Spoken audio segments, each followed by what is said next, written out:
Welcome to 5 Minute Magic from the Mindful Creative Podcast, a short bonus episode sharing tips and insights from the pages of the book of the same title. Every week I'll be sharing 1 or 2 ideas that can give you an actionable takeaway for your creative process, your work, your business, or just food for thought for the weekend ahead. These episodes share content from the audiobook, and you can find the link to the full version in the show notes below. Once upon a time, I had an argument with my girlfriend, now my wife, about the fact that she suggested that I don't work 7 days a week. She said, "Have you thought of taking a day off?" I'm like, "What do you mean?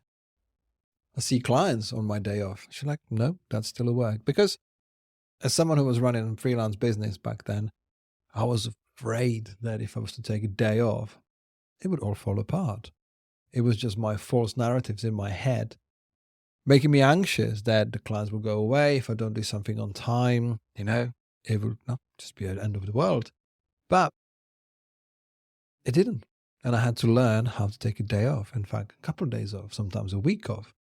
And guess what? I've taken time off and nothing fell apart. In fact, I had more conversations with my clients about the fact that we do take time off and we recharge and we actually come at the problems with a fresh mind.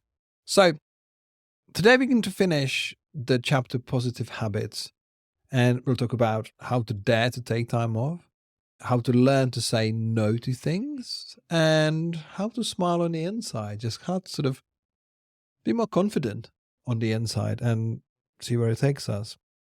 So I will leave you with this before we move on to the next chapter. But it's been writing this chapter, and in particular, was liberating because I've realized how far I've come from being someone who was just so overworked and so stressed and worried, even though it was just a false narrative. Dare to take time off. One of the most positive things we can do for ourselves and our work is to take a holiday every now and then. This isn't about earning or deserving anything. It's about you having the right to rest and recharge your batteries. Your health, work, family, friends, and colleagues will all benefit. To some people, this will be obvious, but to others, it will be an alien concept. Taking a break, hitting the off switch hard, can instantly lift a weight off our shoulders and help us to see things differently. Yet sometimes, whether we're our own boss or we work for someone else, it can sometimes feel wrong to swan off for a week or even a day. My wife eventually had to force me to have a day off. But why is this? It can be so many things, but it can often come down to fear. If we stop working, if we're not there to answer the call or reply to the email straight away, then it's all over. Deadlines will get missed, clients won't come back, bills won't get paid, etc., etc. So yes, sometimes we have to dare ourselves to take a day off. We have to learn to trust that downing tools for a short period of time won't signal the end of life as we know it. And in all honesty, the world will be able to cope without us being in the office for a few days every now and again. You're taking time off for your benefit, but it will also benefit your family, friends, and clients. Your rested self will return refreshed and ready to cope with the new workload, without the old feelings of stress and exhaustion. When you do take a break, make sure that it's a break. You might want to put your out of office on, log out from social media, maybe even delete a few apps for the time you're away. It can feel like you're letting go of the reins, but in fact, you'll be gaining control of your mind and your time, helping to bring you more fully into the present. Make sure you're using micro pockets of time to recharge your energy, from midday snoozes to power naps. Help your body to stay on track and in tune with circadian rhythms and energy flow. Listen to your body. Both it and your mind will thank you in the long run. Learn to say no. A corollary of daring to set your auto reply to out of office is learning to say no. You might be all set for a day off when a client rings wanting something. In that instant, it can feel like turning them down will end your career, but the likelihood is that it won't. And if they do get funny about it, then they're probably not the kind of client who has anyone's well-being on their list of priorities. Similarly, a client might want to set an unrealistic deadline, and you have the power to say no in a positive way by offering an alternative deadline and explaining why it's more realistic. Some of you may feel tense just reading this, thinking, but surely they'll just get someone else to do it. However, the thing to remember is that they've come to you, and if they've done that, then they believe you're the right person for the job. Obviously, context matters. If a current news item has to be written that day, then completing it a week hence isn't going to be reasonable.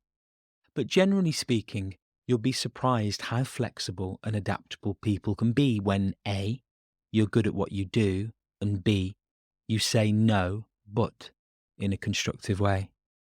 The less surprising outcome of setting these kinds of boundaries and choosing what's right for you should never be underestimated. The ability to say no to things that don't feel quite right, to follow your heart and gut feeling, and to act in your own best interests. This isn't a blank check to turn down all that comes your way. It's the antidote to saying yes to everything out of fear. If an opportunity doesn't excite you enough, then you should know what to do next. Say no. Smile on the inside. Throughout all of this, through all of the ups and downs and tedious middles, something that might sound a bit whimsical, even cheesy, but which can really help, is to find time and reason to smile and laugh.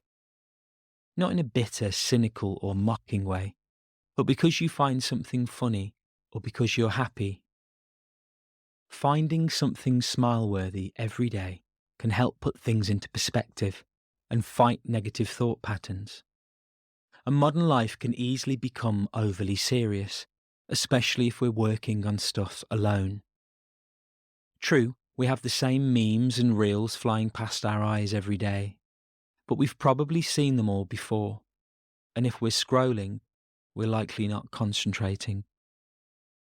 Whether you can make the time to watch a favourite comedy, laugh with mates in person or in a WhatsApp group, or even Google the worst dad jokes going, keeping a sense of humour when all around are losing theirs is a valuable life skill.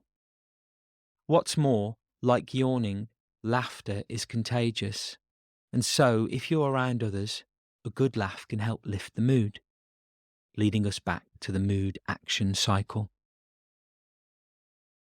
Keeping positive habits.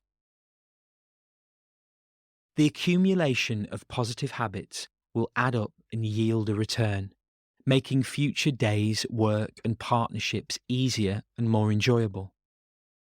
The constant and often cringe-worthy advertising product copy about tomorrow starting today is actually true.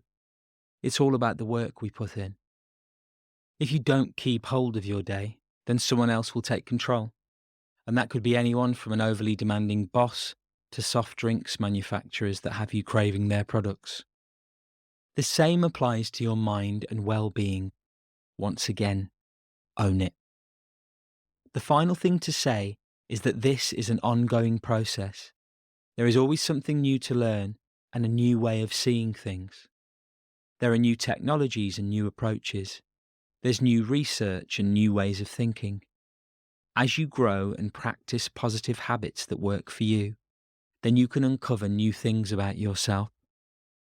Being open to this can help you to maintain command over your day and therefore your life. Creativity is a habit, and the best creativity is the result of good work habits. Twyla Tharp.